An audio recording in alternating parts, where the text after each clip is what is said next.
All right.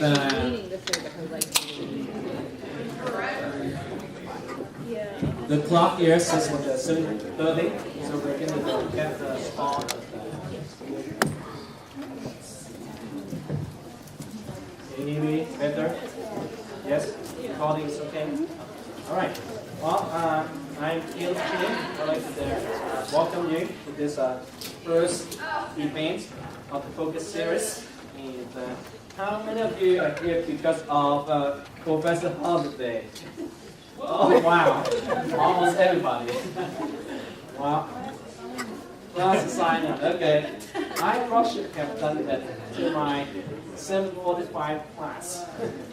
But I don't have heart to require them to be in class this morning, this early, and also come again. But James, one of the students is here. I offered extra food.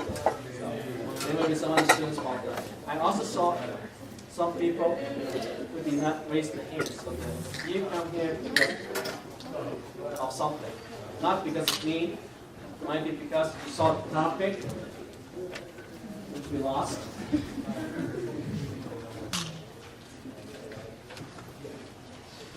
Maybe you have heard of this for the documentary series.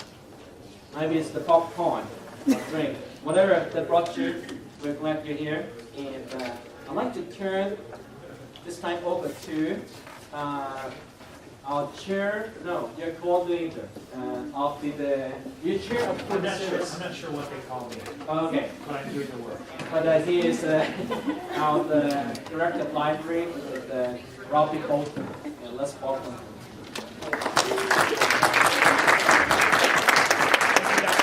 Thanks for coming to the first event of our 2015 Focus series. Our theme this year, Rethinking Humanity, What Are People For?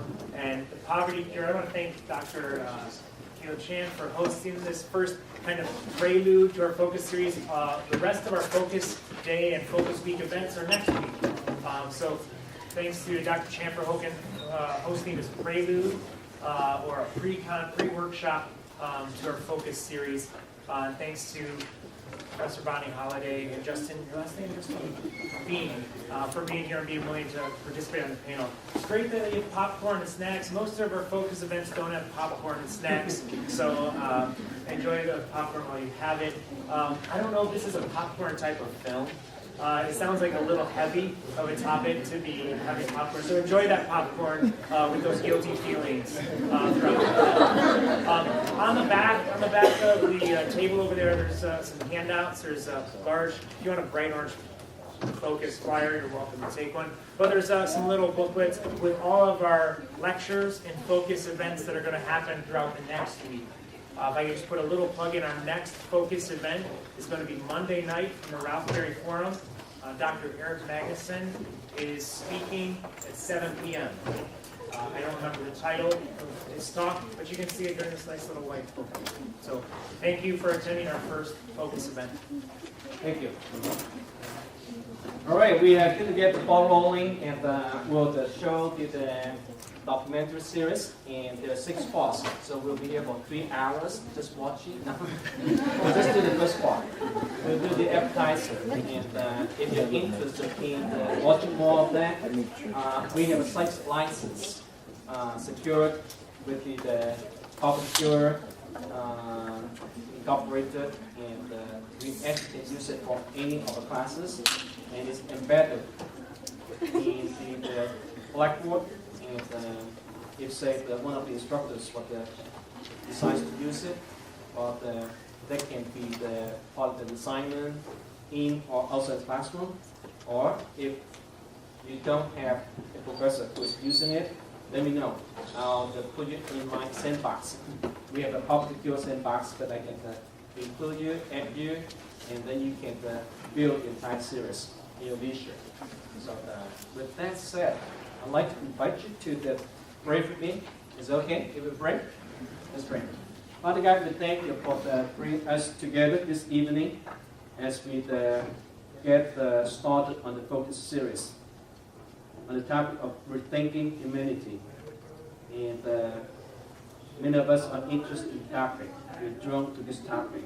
We also drove to the topic of human flourishing. I just pray that you use this documentary series, this screening, to help us understand better our role in this world and what you're calling us to do, no matter what our major is. And we ask your blessings upon the students, the participants, and also our panelists. And Professor Holiday, Mr. Bean, and we just pray that you use them to help us to be enlightened so that we can be the critical participants of the contemporary world for your glory and honor. For us in Jesus' name we pray, amen. And like I said, what the popcorn will be brought to us, I don't think you can get better service than that. And also the hosting this event is the Phoenix School Business, the Enactus team. The team meets every Tuesday night for about half an hour at the polling center lobby, and the team basically get together and identify opportunities to bless our community. One example is what we are doing a class which is called the Jobs for Life at Infant Shelter. We started last night and it's an 8-week series. There are other projects that we are doing just because we want to embrace the community with God's love. So with that said, I'm going to play the video and sit back, relax, and more popcorn will be coming. It may not be a popcorn evening, but I think that popcorn is still necessary. Don't think something to it. All right, welcome back. I think we should get going again, and we don't want to keep the program for too long. And we have two wonderful people here who are sitting in front. And the person sitting to the far left of my left is for the Professor Bonnie Holiday, and Chair and Professor of Social Work. And the person sitting to my left, her right, is for Mr. Justin Lee. And I met with today is the first time that I met him face to face, but we have been exchanging emails for I think over the last 3 months. And in fact, what the Enactus group was at one time considering taking a trip to Guatemala. And one of the things that keeps Justin busy is he's involved in many of the trips going to the Central American countries. And his background, he has a very strong background in social work. Got his bachelor's degree at the Western Michigan University, and then he got his MSW at U of M with the Management of Human Services emphasis. And then he went on and got another master's degree from the Grand Rapids Theological Seminary, and currently is getting his PhD, and is a lifelong learner. And he is the focus is on the transformational leadership. But some of the things that he does is to bring what is pride training and passion together with something that God has called him to. And I'm not going to I won't steal his thunder. But one of the questions that I wanted to ask was for each of the panelists to talk about their background, academic background, work background, and also the passion. And I have a number of questions, so that I'm going to ask for our panelists to keep their remarks short, so that we have some time for the Q&A towards the end, and might even open up for you to give your reaction to the documentary. So that, with that said, I'm going to pass the microphone to Justin. Good evening. So I was born and raised in Grand Rapids, Michigan, in a poor community. And so grew up on food stamps, and so experienced some of the as a recipient of social services, but yet had parents who had a strong faith and encouraged education, as well as saw them live out what it means to be a Christian and what that actually looked like. So always had kind of homeless people living in our basement. There was always some Bible study going on. So there, for me, social work was always tied to faith. So naturally went on to helping profession, which was social work. Went to University of Michigan, which is a fairly liberal school, and felt a little frustrated with what I always say is kind of the ultimate situation for someone who is maybe an alcoholic would be to turn them into a workaholic, right? So we're just exchanging one vice for another. And so went on to seminary to really try to get some more theological education and be able to, in many ways I felt like my professors would always challenge me on my faith, and I just didn't have enough background to argue with them. And in seminary, I think, it was great in that I learned a lot of the theological underpinnings for why I did what I did, and at the same time, there wasn't enough practicality for me in terms of, so I get this social work thing, I understand the church, and yet there's this disconnect between what does sustainability really look like in my community, and why are there still so many people who look like me, who are not graduating from high school, they don't own their own homes or own their own businesses. And so went on to a doctorate program that I've been in for about 2.5 years, spent about 7 months in Guatemala, kind of looking at this idea of kind of what's the role of business and what's the theological underpinnings that Christian businesses should have for social impact and city transformation. So that's kind of my background and my passion, and so I'll pass it to Bonnie. So I went back to school later in life. I was 38 when I got my master's degree in social work. I just wanted to be a therapist. That's really all I wanted to do. I'm a clinical person. However, when you're working with people, you become a macro person. So, and then I ended up out here. But for my students, I want you to write down this quote, because we're going to have a little bit more time to talk about it. Okay. There's a book that I'm reading, and it's by Leslie Jameson, and it says, this is a quote I want you to write down.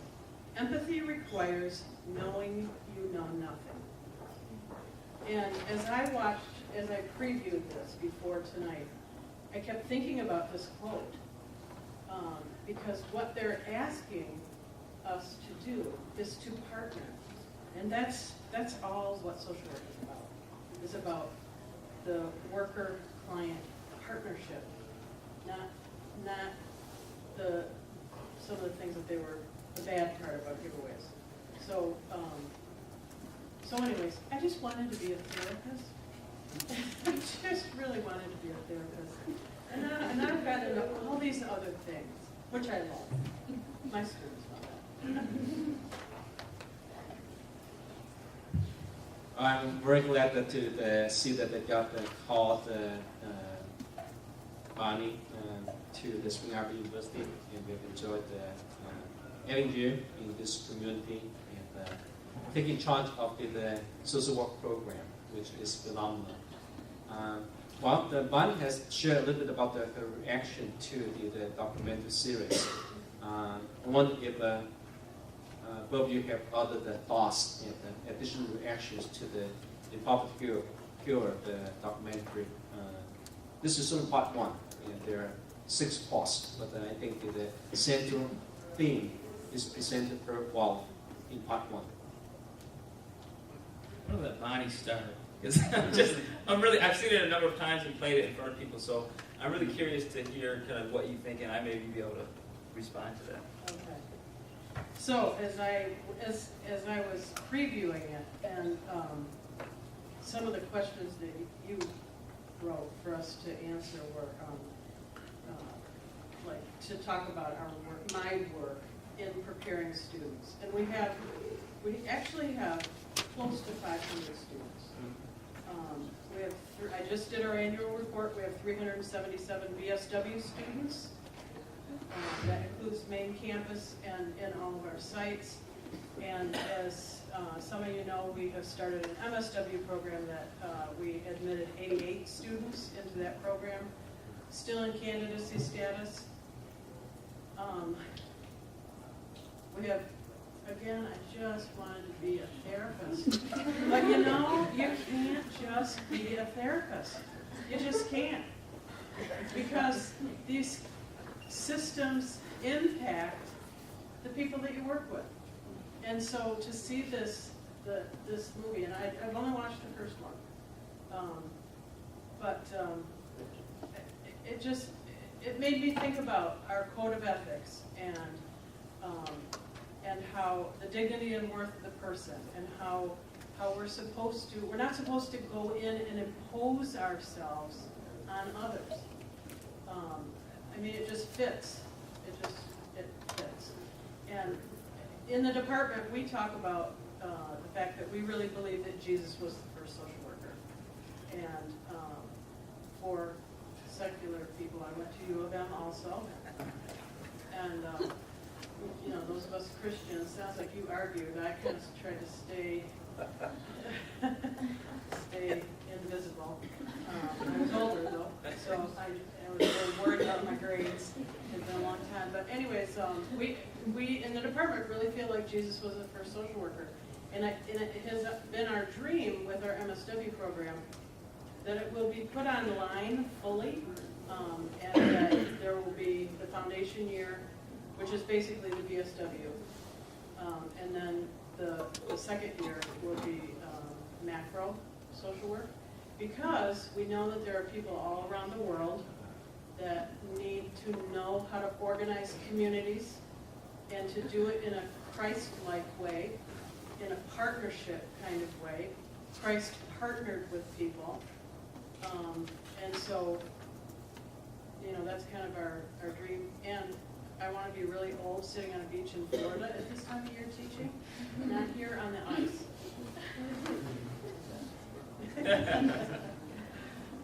Yeah, I mean, I have a number of thoughts, so I gotta figure out which one I want to share. I mean, I love the film. I think in part because it hits at so many different things, right? You could really dissect this for a long time.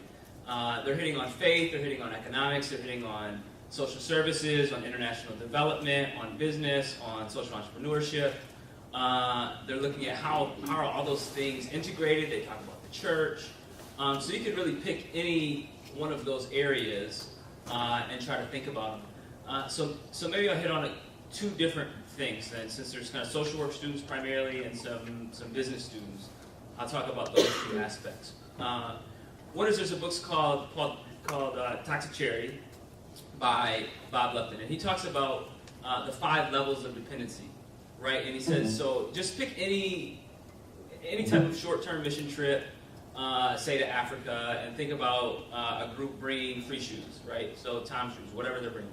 And so the first, you go to this small community, and you bring them shoes the first year, and there's a certain level of excitement that, wow, this is really cool, we're getting free shoes. And so then you say, well, next year we'll be back, and then you come back again, and you bring them more free shoes, right? So then there's the second year, there's a certain level of anticipation, like, I hope we get some shoes, this would be really cool.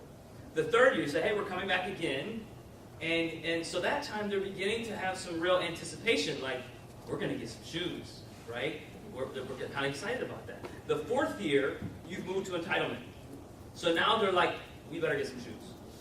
Because we've gotten shoes for 3 years, we better get some shoes. This is the 4th year. I know they have money in Michigan, and so they need to bring us some free shoes. And then the 5th time, you've created dependency. And so now, you've eliminated all shoemakers in that community. They're not going to make shoes anymore. Because you can't compete with free. So you heard the story about the eggs. You heard the story about a couple other things about the guy making medical equipment. So in Guatemala, I saw that all the time, right? So I was in this community. It's called Villanueva. There's like 1 million people. It's a slum right outside of Guatemala City. They have no running water. Rarely do they have electricity. They have no healthcare services. There's like, level 5, which is like, whatever, maybe not even a nurse who's kind of there. And so this group comes in and they buy this church, this $10,000 water system for this guy that I'm working with, this Guatemalan guy. So they install the new water system, and of course they're like, look, this is really cool for our little church nonprofit thing. We're going to start selling the water. And there's these big 5-gallon tanks that everyone buys because it's purified water. And you buy them for 12 quetzals, right? That's the normal rate. So they're like, well, we're going to sell ours for 10 because then we know people will buy ours, and also we'll make a little profit. So you see the problem in that is that what about all the other people in the community, all the businesses who are also selling water at the going rate of 12 quetzales? Is that now the free $10,000 gift came in and undercut all the businesses. And so now, especially in Guatemala, these guys are going to be, I'm like, you need to be paying attention to, you're probably going to get killed if you do that. Because this guy's going to call some gang member and you can go kill someone for $50. So the stuff that they're talking about has life and death implications. And if you're talking from a business standpoint, if you're trying to develop the economy, you have to be really, really careful and thoughtful about how do you actually go about helping people. So a good idea from a church to give $10,000 quickly could become the death of a really good Christian Guatemalan leader. Thank you. I don't know if we had this type of dialogue before between the business school and the social work department.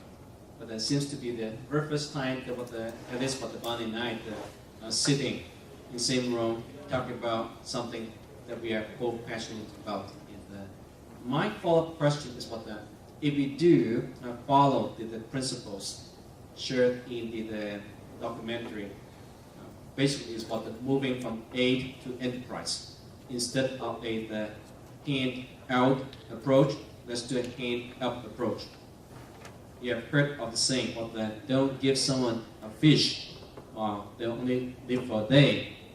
Give them the tools, teach them how to fish, so that they can live forever. And one that if say taking this same approach as a social work professor, as a former social worker, do you see any downside? Sometimes we look at the business as, wow, they are no good people. They're greedy. And that's why we don't put the social work department and the business school together on the same floor. So can you comment on that? Are there any dangers? Are there any downside of applying these principles? Would it violate any code ethics, or might be changed in the social work program at all? The way you train your future social workers.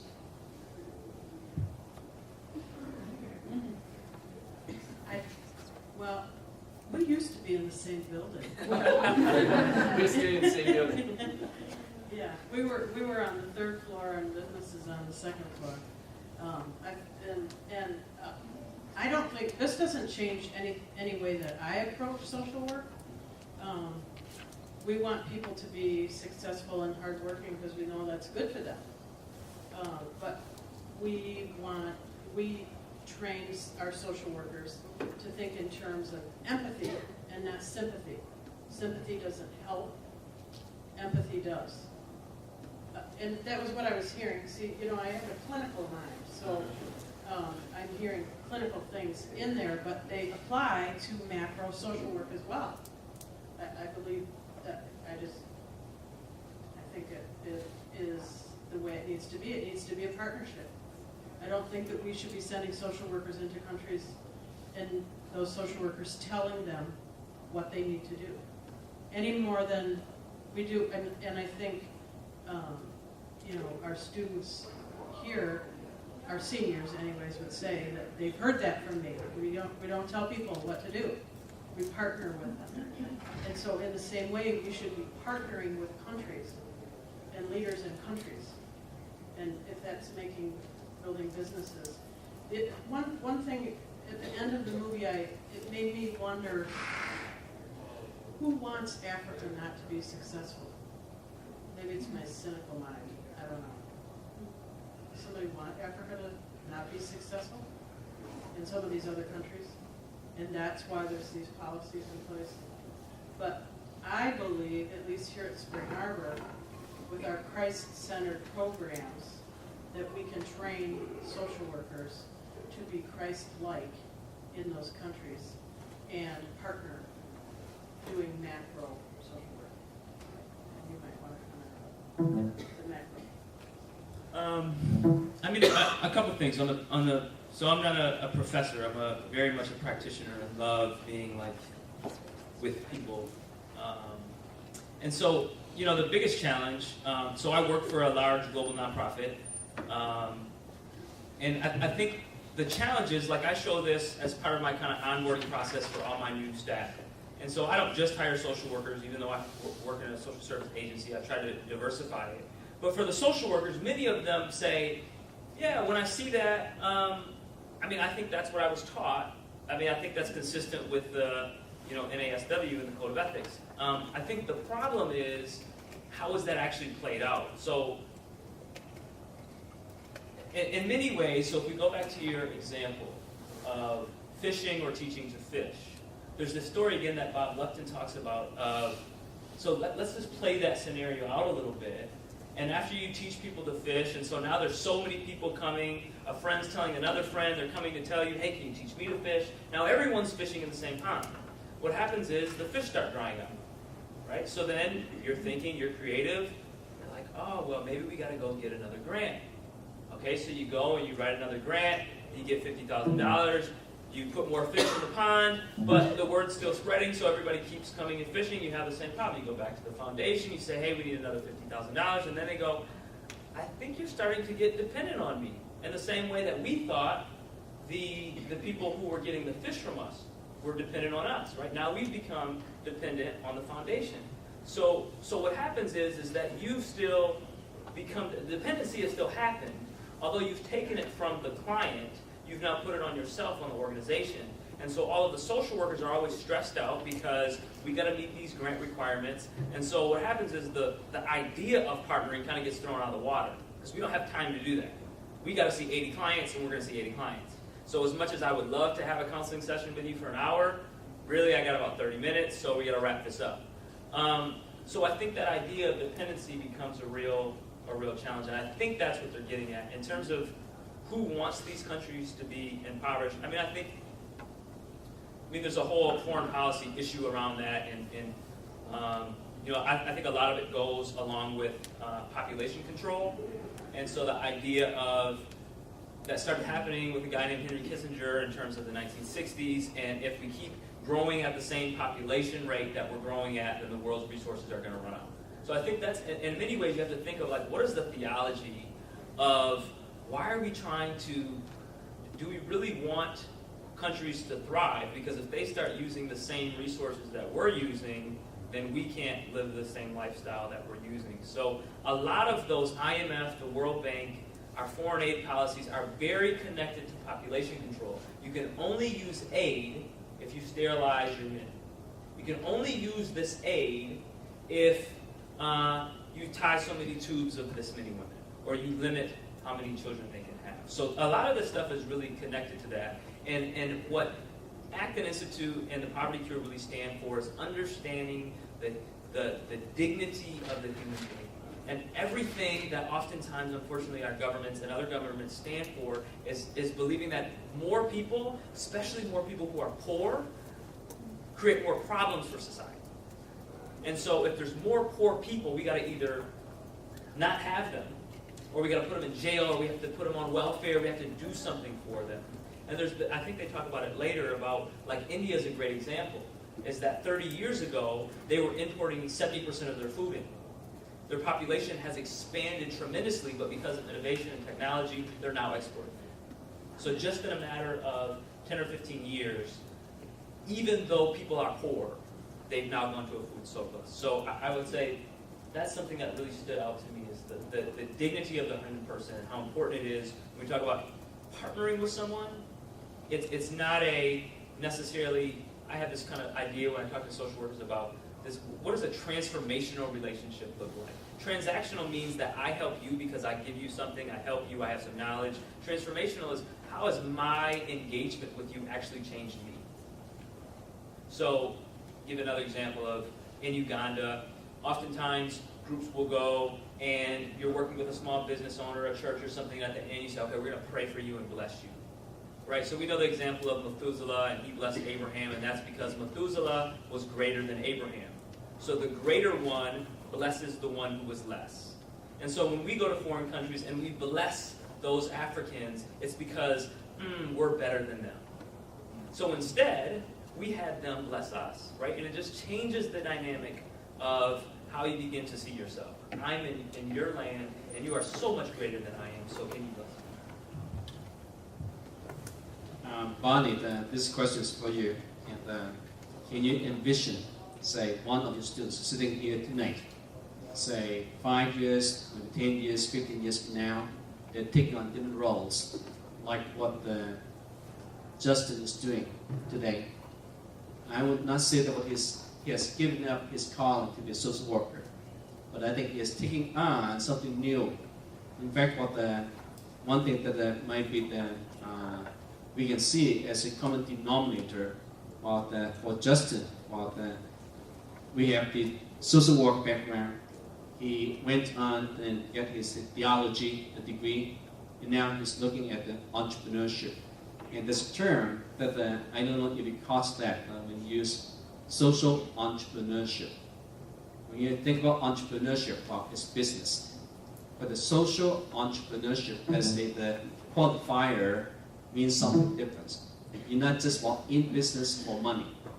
You're in business because there is something good that can come out of it. One thing that out of the Bethany, the Christian service that you're doing is to get some funding for the building bridges, professional services. So that I'd like you to think about what you want to share with us on that. But I want to go back to the honest can you picture some of your students doing something different than being a social worker? 5, 10, 15 years down the road, and would it make you happy or would it make you sad? Oh wow, we trained these people to be social workers, but they left the profession. See,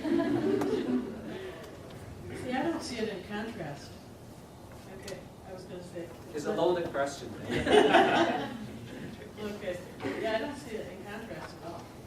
Our core values, dignity and worth of the person, dignity and worth of the country.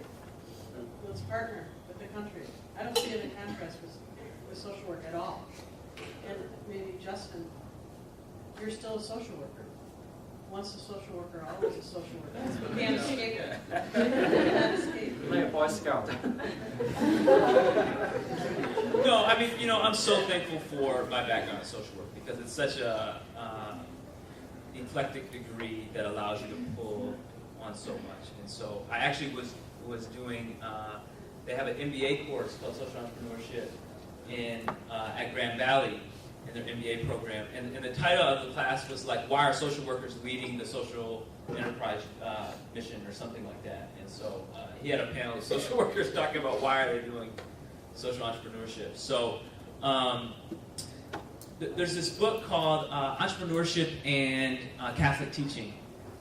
And Catholics have like this really robust understanding of theology and how it plays out in society, where they have these like 7 pillars of human dignity, solidarity. They have options for the poor.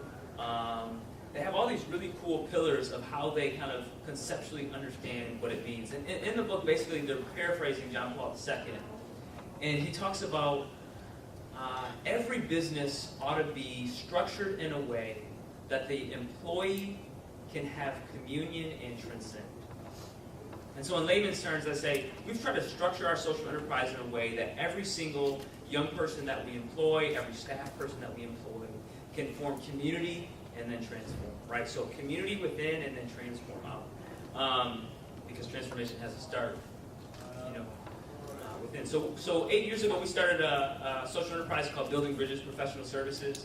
And the idea was to kind of look at, it was in response to the community, so we first had to listen to the community.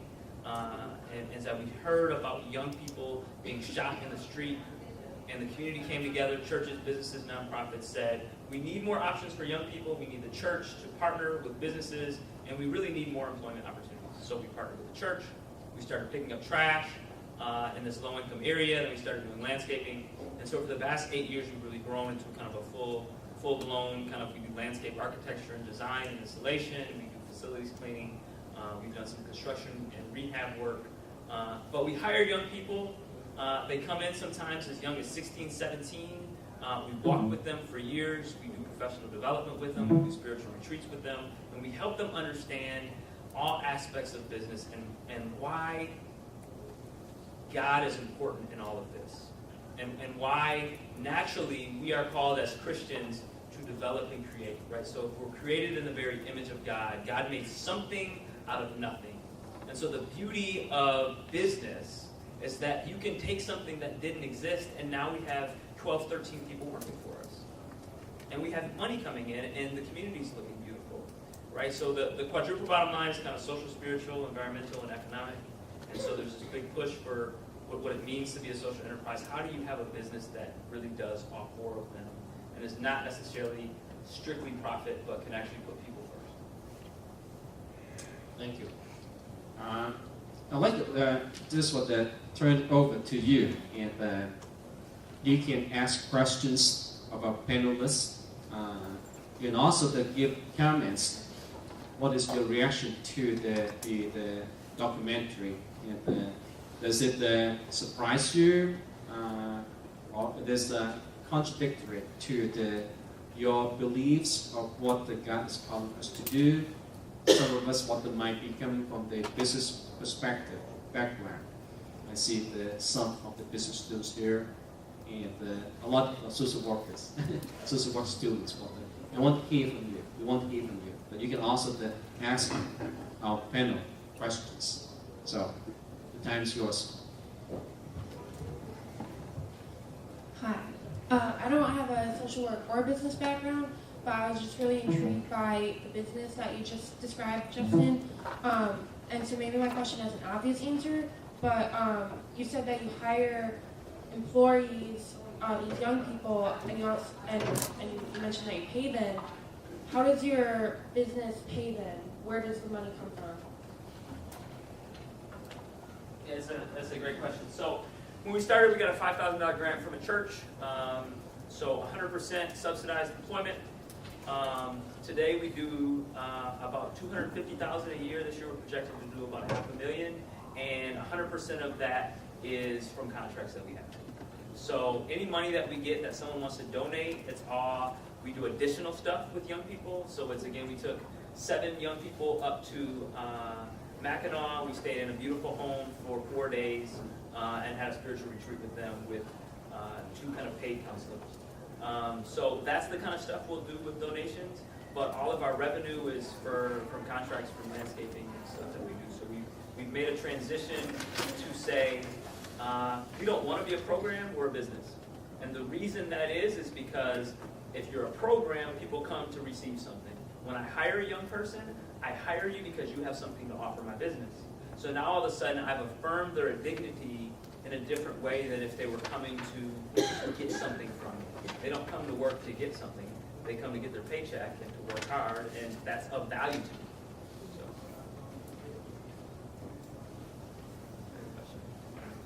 I think I can just speak up. We are doing the recordings. Oh, I'm curious how the ideals that were presented in Poverty Cures video and your perspective relate to sponsorship programs with individual children, like Compassion International, and how this relates and whether or not those are beneficial. What your thoughts are? Is that directed towards me, or do you want to Whoever. I think hopefully you can answer. Yeah, you want to answer? All right. Yeah, I mean, it's a touchy topic because obviously lots of people do sponsorship. So, and my organization does sponsorship. One is, $30, $35 a month. I mean, that's not really what it costs. Oftentimes, that's just a marketing technique that people use so that you can, hey, I can do $30 a month. So, the idea that that $30 really is doing all that stuff isn't always necessarily true. There's definitely some marketing involved in that. So my point is sometimes that's a way to begin engaging people. I guess I would say that. That's the benefit, is that the marketing for that is beautiful. It works really well. Lots of people have gotten involved. I would say if your goal is to develop a country, that doesn't work. Because what happens when that person stops giving that $30 a month? And there are much better ways to use that $30 a month collectively to build businesses, to build into local economies, than to sponsor one child for education. So, in part, you have to ask the question, who is that for? Like, is it because it makes the giver feel good, or does it really solve a problem? So anytime, even with social work, you have to ask yourself some kind of vetting questions. Like if a new program comes out and someone says, hey, you guys want this money, you got to do this, we have to ask ourselves the question, does it affirm the dignity of the person? Does it help that person take responsibilities for their actions or what may have gotten them there in that situation in the first place? Right? So if it's a job program and it's all like for people who got fired, you have to ask, well, does it help them take responsibility for why they got fired in the first place? And does it get at the root cause? Is this thing really sustainable? And what is the sustainability plan? Or is it just a short-term fix, right? So when Helping Hurts talks about the 3 levels of relief, rehabilitation, and development. Relief is needed for like Port-au-Prince, Haiti, aftermath, earthquake. They need water now. But they don't need water anymore. People are still sending water. They don't need water anymore. They don't need backpacks. They don't need t-shirts. So we're sending stuff because it makes us feel good. So that kind of thing, when it becomes long-term, still relief rehabilitation stuff, when it should be development, I have a problem with it. But you may want to add to that. Well, it is that, who is it making feel good? You have to think about that. And that in our social work classes, we really do a lot of activities, a lot of assignments to help our students figure out who they are and what are their motivations for being in the field. And you know, for some, a handful of people, it makes them feel good to help somebody else. And I'm not saying that that I don't feel good when I help somebody, but if it's all about me, it's not good social work. That's why the client partner, you know, the client worker partnership is so important. In my opinion. I'd like to add maybe a couple of perspectives for them. I grew up in Hong Kong. You want to unmute it?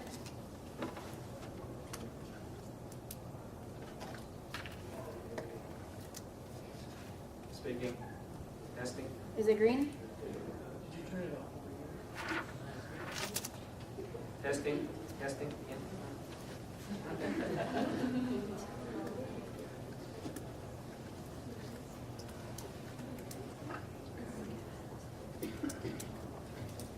Testing, testing.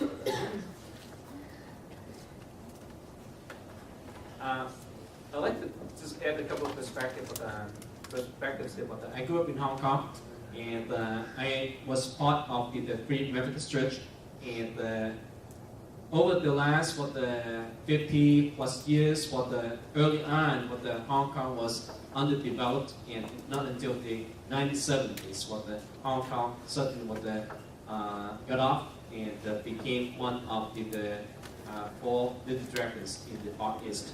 But the headquarters here in the United States has the International Child Care Program that actually had identified children in Hong Kong back in the 50s, 60s, even early 70s. Well, these kids were recipients of the sponsorship program. But once Hong Kong has become prosperous, that program is continuing. And I think until we have a system in place that would prosper the countries, something like this is still necessary. Today, if you look at the International Child Care program, which is still the part of the DNA of the Green Methodist Church, but they're going into different countries. But the end goal is always at some point they're going to leave those countries, and hopefully these countries would be able to sponsor children of some other countries. So it cannot be a forever arrangement so as to make the giver feel good. It's never the intention. And some of us are involved with the anti-human trafficking movement, if you will, set-free movement. And one of the ties between the movement and sponsorship is when, say, a kid is being sponsored, you increase that kid's ability to not be human trafficked because of good education, because of food, and the parents will not have to sell them, number one. So don't stop giving, don't stop sponsoring, because you have seen this movie.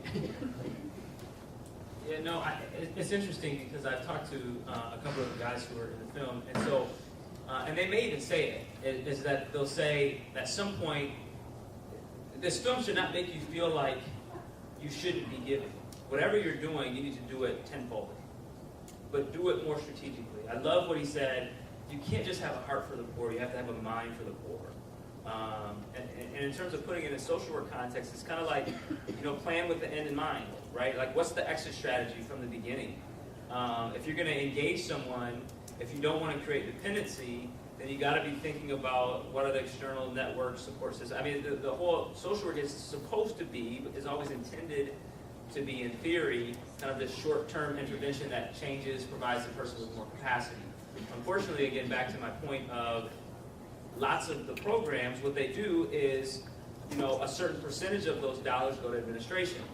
So it really behooves the organization to stop doing that when a large percentage of that, or whatever, 10% of that, is going to their administration and helping keep their operations. So you have all of these kind of macro level social work things that can sometimes kind of twist the original intent, the original design to help someone, all of a sudden becomes about sustaining our organization.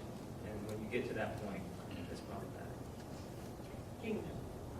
Little kingdom. Little kingdom. Well, we have time for a few more questions.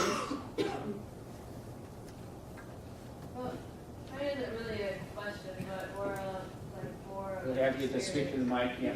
Yeah. My name is Kaylee, and I am more on the social work side. I just recently went to Cambodia for our cross-cultural experience, and what was interesting is what the film was saying was a lot of some of the NGOs that we met in Cambodia were saying as well. Just to give a little background about Cambodia, they had a genocide happen like 40 years ago, like a really big one that the focus of the genocide was to take out all the educated people and all like doctors, lawyers, teachers were the focus, and like veterans of the military or just anybody who was involved in the military. So once the genocide was over, Cambodia was left with nothing.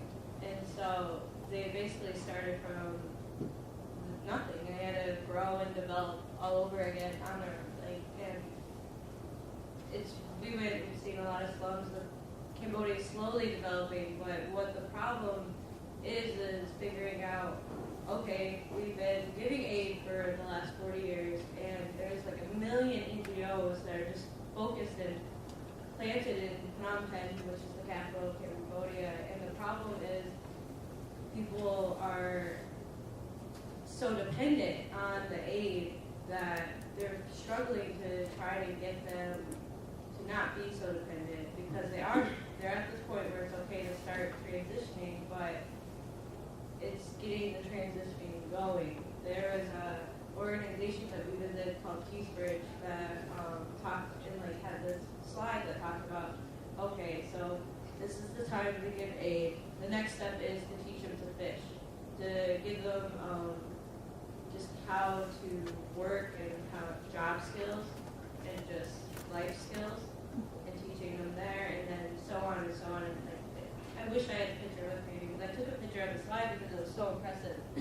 So when we're watching this, film, it's like, okay, this is an actual plan, this is getting out. But I think the next step needs to be informing more and more Americans of this idea that other countries want to see happen, because I feel like there's so many of us that do want to help, but we're unaware of these, the outcome of our actions, like they're saying. Like we go to these, like I think of Winter Jam, I think of Acquire a Fire, how they always have like these big huge sponsorships, like we witnessed with the YouTube guy, with that they like put this pressure, oh you should give, it makes you feel good, like this is what God's telling us to do, and we need to give, but we don't give them another idea of what to do. And I feel like if this idea and this plan needs to be more, there needs to be an idea of how to spread the word farther and larger groups and amongst groups that are not so educated in the United States, that there's just got to be an easier way of figuring out how to figure out what organizations to give money to that are seeking this path. And that's just kind of my input, not really a question. Thank you. And it so happens that I was in Cambodia about 7 years ago on the first trip. I know that one of our business students is also on that trip, just coming back. Okay. This question is for Justin. I appreciate your, kind of sharing your perspective from being at University of Michigan, where both of you were. Just wondering, because the dialogue obviously has to extend, barriers and things like that. And it's not just the Christian community that's, going to affect these change, but it's people that are irreligious or atheists or humanists and things like that. So, what does that conversation look like at a place like U of M with people that do have a heart to do this and serve, but maybe would see something like this and absolutely disagree with the foundation that people are created in the image of a God or anything like that. How do we have those conversations better? And for any students that are going on to grad school, I guess any feedback that you'd have or insight on that?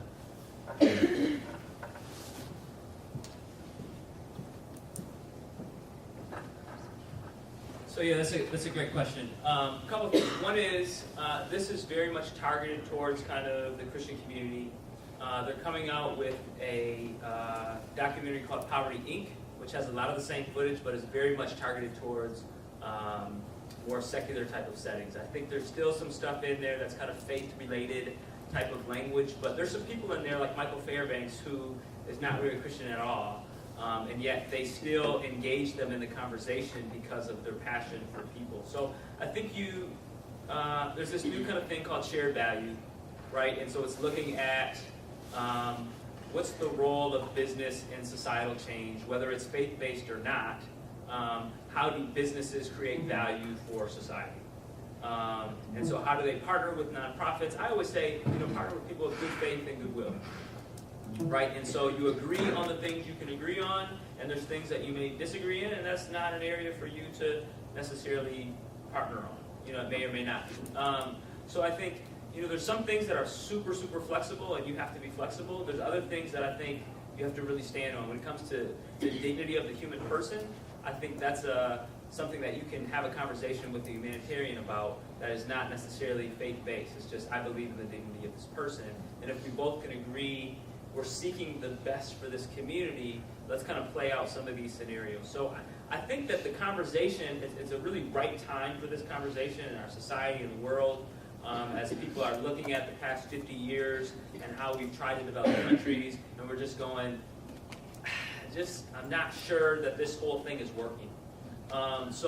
Even the reason that I'm here, that I drove 2 hours to come for 2 hours, to drive back for 2 hours, is because I am so passionate about this. And I truly believe that it's the younger generation, that this generation is going to have a massive impact over the next 10 years when you guys get into the field. Because I think naturally you want to see the intersection between faith and business and social work, and you're tired of this fragmentation of I go to church on Sunday and then I go to my job. And there's a disconnect.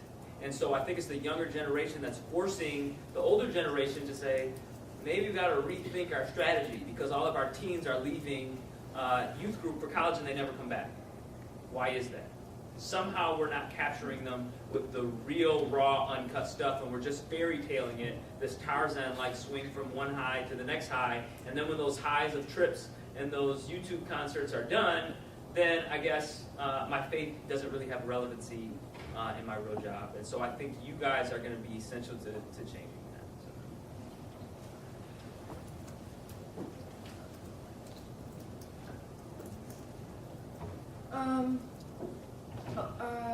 In short, can you describe what a mission trip would look like, given what we just watched and what we've been discussing? Like a mission trip to Guatemala, but it's the business type of mission trip. There's actually a term called the missions and the business, or business and missions, BAM, BAM. Yeah, so there's an approach called BAM, Business as Mission. And also what we did in Guatemala is we did vision trips, right? So there's this thing called Appreciative Inquiry, and or the Christian Reformed Church World Missions calls it 2Q. And it's asking, first and foremost, what is God already doing?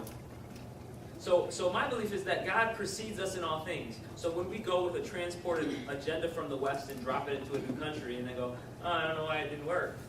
It's because we have this greater than thou kind of thinking, whether we believe it or not. I have it too. So I'm not above this, and that even when I went to Guatemala, for 2 months I didn't do anything. I just listened, I talked, I learned.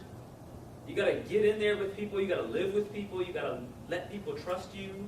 And then it's almost like, what I did is I proposed to this group, will you allow me, I'm thinking this is the type of course I'd like to put together for you. Tell me if this is something you would want. And then I said you have to pay for it. 4 Guatemalans paid $150 to come to my course. Why? Because if they didn't pay for it, they didn't value it. But when they paid for it, they took it so seriously. They were there on time. They were doing homework over this 10-week session. It was amazing. So we do this thing called vision trips, right? Ask God, what are you already doing to precede us? And then how do we join you? Right? So it changes the conversation when you go and you're looking for, let me see what God is already doing. He's already been here for years. He precedes us. And how can I get involved with what God is doing? And so you look for those leaders in the community who are already doing what the Holy Spirit has directed them to do. And if you join that, then everyone's equal at the foot of the cross.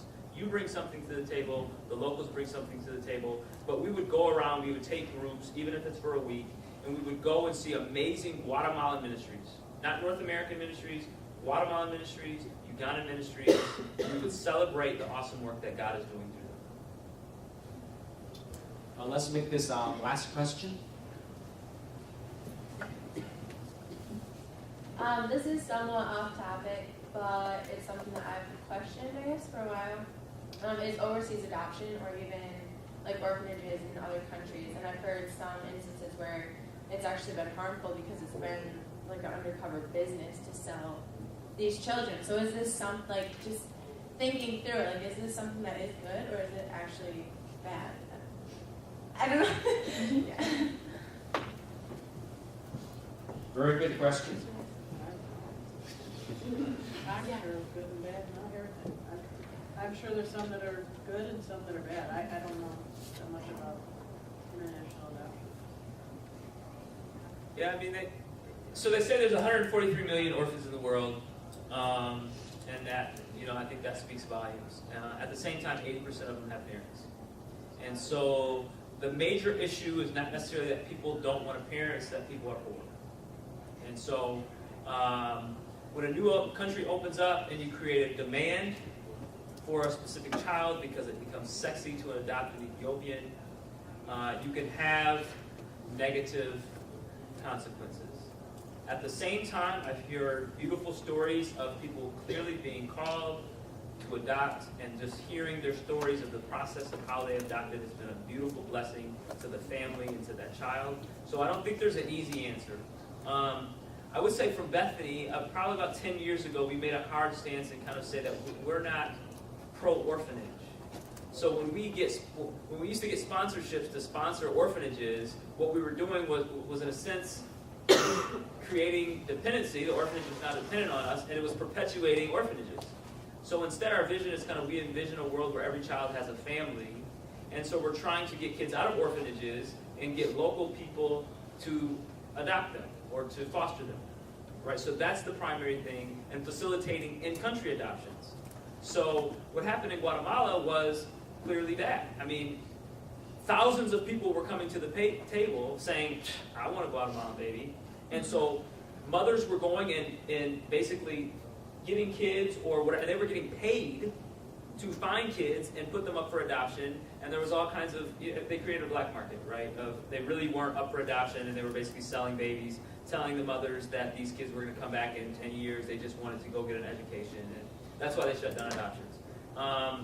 But that does happen, but with every good, there's a potential for evil.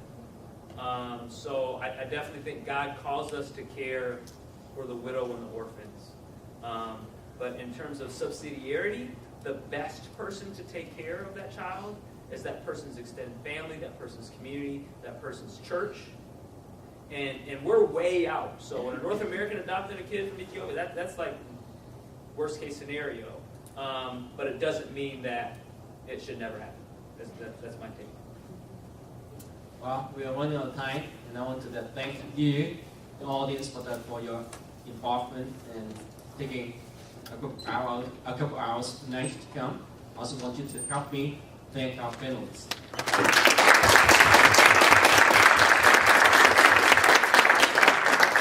Tonight, and there are many more of the Focus Series events throughout this next coming week. Hope to see you there.